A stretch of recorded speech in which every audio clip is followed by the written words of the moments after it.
जवानों को यूनिफॉर्म में रात दिन कड़ी मेहनत करके लोगों की जान बचाते हुए आपने देखा होगा।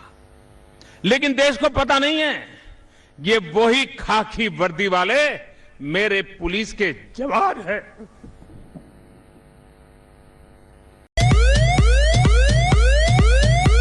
वैश्विक महामारी कोविड-19 से प्रभावी ढंग से निपटने में प्रदेश पुलिस ने महत्वपूर्ण भूमिका निभाई है। इस महामारी से निपटने में प्रदेश पुलिस द्वारा किए जा रहे उल्लेखनीय योगदान के लिए मैं सभी पुलिस कार्मिकों का अभिनंदन करता हूं।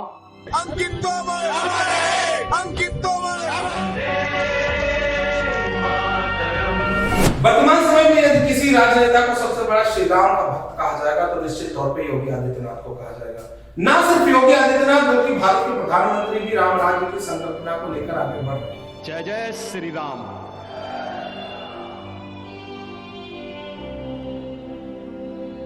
अवधपुरी सम प्रिय नहीं सो, यह प्रसंग जाने को।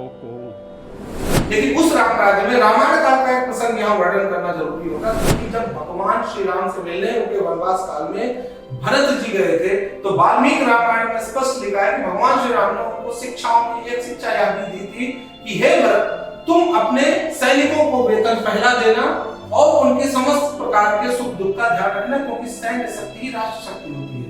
निस्संदेह उत्तर प्रदेश पुलिस उत्तर प्रदेश की सैन्य शक्ति है और उनके कंधों को कमजोर करना कहीं भी राम राज्य की संकल्पना पर भट्टा लगाना है। ये भट्टा किसने लगाया?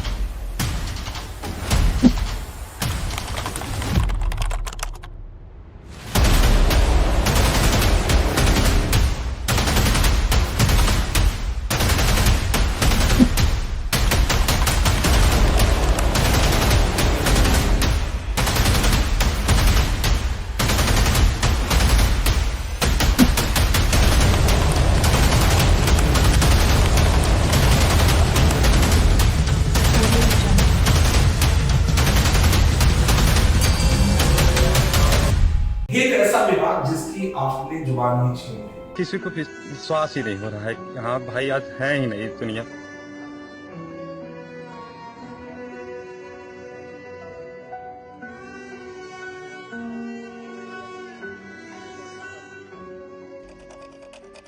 एक ऐसा विभाग जिसके ऊपर अभिव्यक्ति की आजादी का नियम लागू नहीं होता।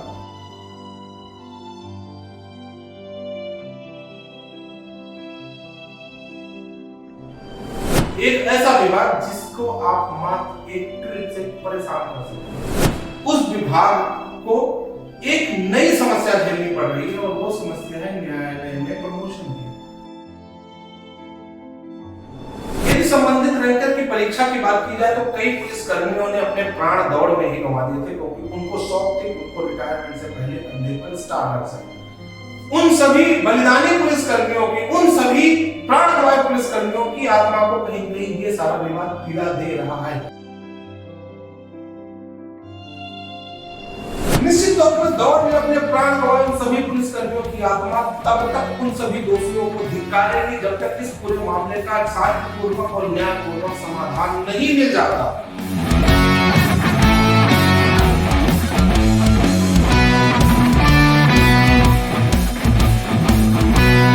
रैंकरों की जो भर्ती का जो मामला चल रहा है जो कोर्ट में है, जी जी, उसमें हम स्टोरी बना रहे थे, उसमें आपका एक छोटा सा वर्जन चाहिए था। नहीं, इसमें मैं कोई वर्जन नहीं दे पाऊंगा अभी फिलहाल, क्योंकि मेरे पास कोई फाइल नहीं है ना, मैं ऐसे कोई मौखिक चीज बता पाऊंगा। ठीक है, ओके, थैंक यू। आखिर ये गलती किसकी है जो पूरे डिपार्टमेंट पर भारी पड़ रही है?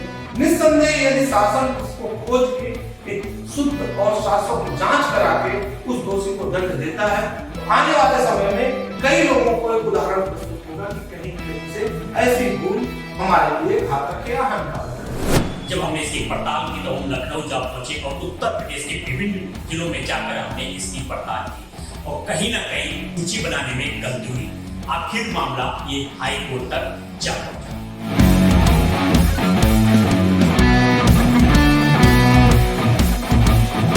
न्यायिक रूप से जानने और समझने का प्रयास करेंगे एडवोकेट उत्सव मिश्रा जी से। बहुत बहुत स्वागत है। क्या विषय है, इतने भारी संख्या में पुलिस को आना तो पड़ा?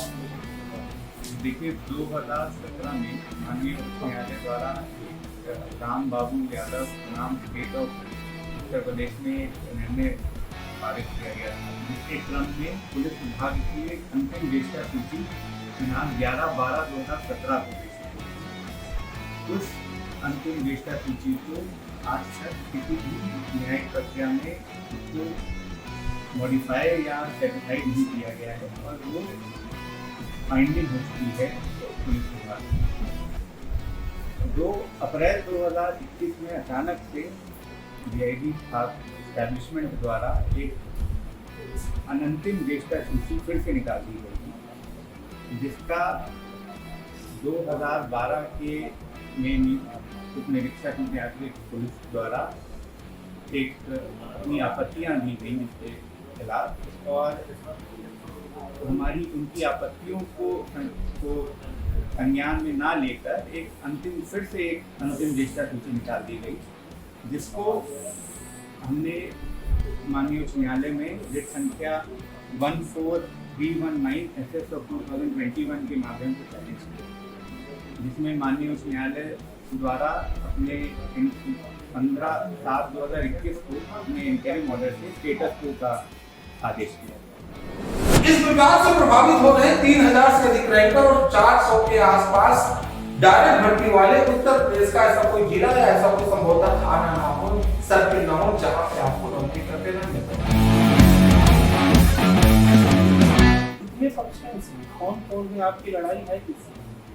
हमारी लड़ाई इसमें तो जो मृतक आश्रित के नियुक्त हुए थे हमारी उन लोग से है, क्योंकि हमारी जो मौलिक नियुक्ति है वो 16/8/2012 की है, जबकि जो मृतक आश्रित में जो लोग नियुक्त हुए हैं उनकी 2013 है, जो उनसे बाद में जी। अभी 1-2 दिन के अंदर कोई निर्णय आया है न्यायालय ने कुछ? जी इसी रिट याचिका में माननीय उच्च न्यायालय द्वारा 15 जुलाई को एक इंटरिम ऑर्डर पास किया गया है, जिसमें स्टेटस को कहा गया है, जिससे कि जो 8 जून 2021 को जो एक नई वरिष्ठता सूची निकाली गई है उसको माननीय उच्च न्यायालय ने अभी उस पर कोई भी आगे प्रमोशन उस पर एक तरह से नहीं हो सकता।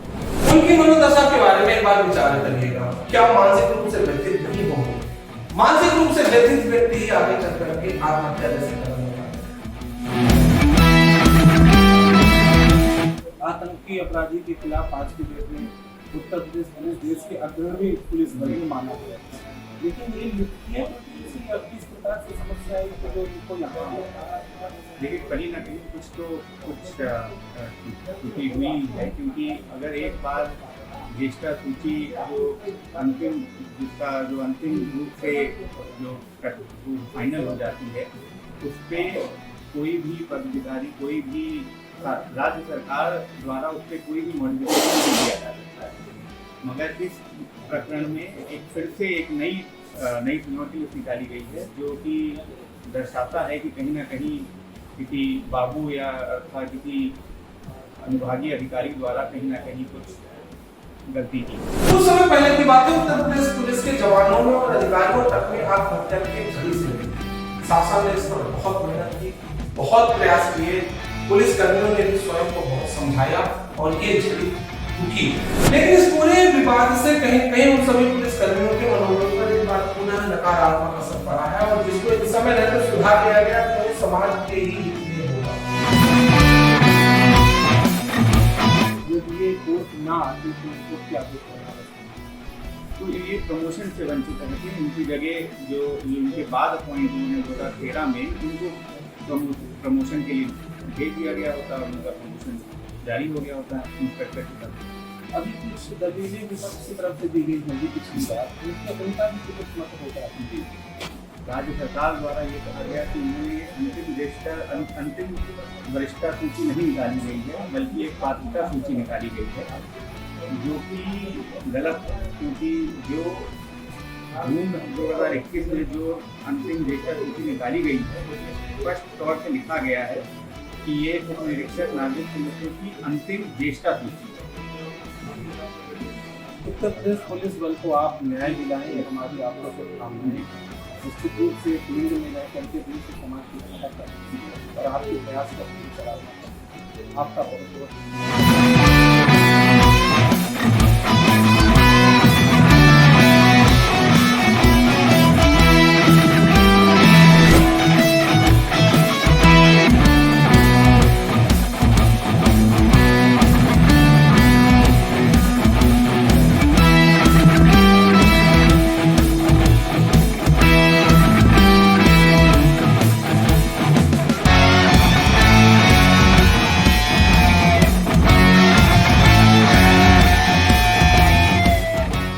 लखनऊ से लेकर लगभग हर जिले में दौड़ करके हमने इस पूरे प्रकरण की जानकारी ली। पुलिसकर्मी पूरी तरीके से योगी आदित्यनाथ की सरकार से आशान्वित हैं, लेकिन उनके मन में इस बात की पीड़ा जरूर है कि कहीं कहीं कोई न कोई जरूर है जिसने इस प्रकार की हरकत की और एक ही विभाग के दो लोगों को हम सामने। आखिर वो है कौन? क्या किसी बाबू में इतनी ताकत होती है? क्या किसी की कलम में इतनी ताकत होती है? एक ही विभाग में दो लोग। यदि सच में ऐसी कोई कलम है तो सरकार को आगे उस कलम पर कड़ी निगरानी रखनी होगी, कहीं दोबारा ऐसा कोई कार्य ना हो जो सरकार के लिए फंसी का विषय बने या समाज की सुरक्षा को खतरे में।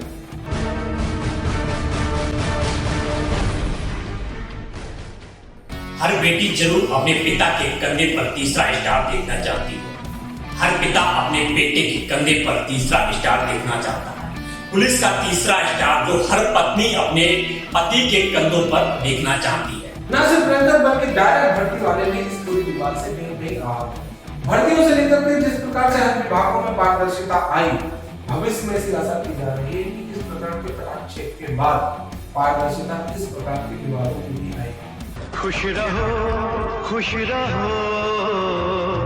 अहले वतन। आपको गर्व है अपने बेटे पर? आतंक और अपराध से एक साथ लड़ते पुलिस बल के लिए ये सारा विवाद कहीं कहीं से दुखद है, दुर्भाग्यपूर्ण है।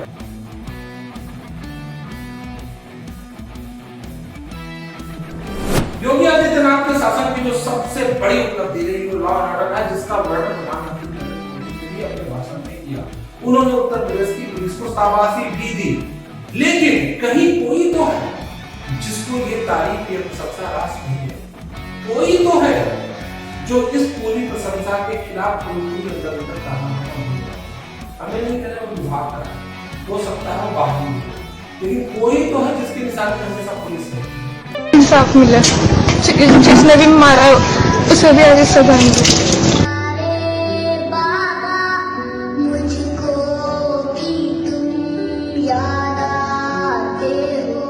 योगी सरकार आने के बाद उत्तर प्रदेश में पुलिस डिपार्टमेंट में जितने आक्षेप आरोप झेले संभवतः उससे पहले इतिहास में नहीं लगे, क्योंकि बड़े बड़े अपराधियों को घुसने के लिए पुलिस के इसी पराक्रम से आज उत्तर प्रदेश बनने की दिशा में होगी या भाजपा के नामों में कहा जाता है। लेकिन उस पुलिस बल के साथ वो कौन है जिसने ऐसा किया, जानना हमारा और आपका दोनों का अधिकार है, और विशेषकर उन पुलिस कर्मियों का जो अन्याय के शिकार है।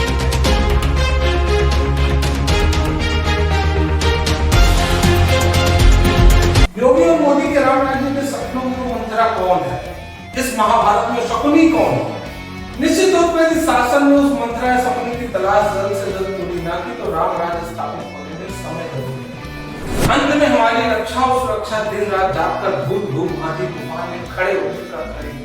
सभी पुलिस कर्मियों को मेरी तरफ से सादर नमन, सादर प्रणाम, और आप हैं तो हम हैं।